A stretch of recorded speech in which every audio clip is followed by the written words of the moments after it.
குடியிருக்கும் தோழா தோழிகளுக்கு வணக்கம்ங்க. விஜய் அண்ணா ஒரு முடிவு எடுக்கிறாருன்னா அதை அவர் யோசித்து யாரோட ஆலோசனையும் கேட்பார். கேட்டுன்னு அவர் எது பண்ணால் நல்லா இருக்கும், தமிழ்நாட்டுக்கு பண்ணினா நல்லா இருக்கும்ன்ட்டு. ஆனால் அங்கேருந்து சிபிஐ ஆஃபீஸ்லேருந்து வரும்போதே ஒரு கையை ஆட்டின்னு வந்துட்டு அந்த பூவெல்லாம் தூக்கி போடும் போதே அப்போவே என் மனசு ஃபுல்லாக ரொம்ப ஹாப்பிங்க. விஜய் அண்ணா ஒரு முடிவு எடுத்துருக்கிறாரு.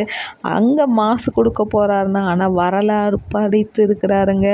ஒரு ஆஃபீஸ்லேருந்து வந்து யாருமே அந்த மாதிரிலாம் பண்ணல. உடனே கார் கண்ணாடி ஓப்பன் பண்ணிட்டு அந்த மேலே ஏறி ஒரு சிங்கெல்லாம் ஒரு கை தம்ஸ்அப்பும் காமிச்சார் பார்த்தியா. அப்போவே அண்ணா ஒரு ஸ்ட்ராங்கான முடிவு எடுத்துகிட்டு இருக்கிறாருன்ட்டு நான் நினச்சிட்டேங்க.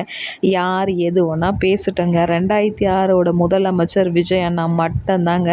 ஏன்னா ஒரு நல்ல மனுஷன் வரட்டங்க, ஒரு இளைஞர் வரட்டங்க.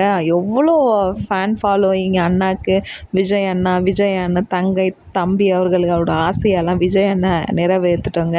அவர் எது பண்ணாலும் தமிழ்நாட்டு ஜனங்களுக்கு அது நல்லது மட்டும் பண்ணுவார்னா அது பார்க்குறவங்களுக்கும் சரி, எங்களை மாதிரி வீடியோ பண்ணுறவங்களுக்கும் சரிங்க, அவர் நல்லது மட்டுமே பண்ணுவார். அதுவும் பெண் பிள்ளைகளுக்கெல்லாம் எடுத்துருக்கிற முடிவெல்லாம் வேறு லெவலுங்க. அவரோட பர்ஃபார்மன்ஸு சினிமாவில் பார்த்துட்டோம், இப்போ லைவில் நேரில் பார்க்க போகிறோம். ஏன்னா விஜய் அண்ணா யோசிக்கிற தூரம் தொலைநோக்கு தூரமாக இருக்குங்க. விஜய் அண்ணா நல்லதை மட்டும்தான் பண்ணுவார். லைக் பண்ணி சப்போர்ட் பண்ணுங்கள்.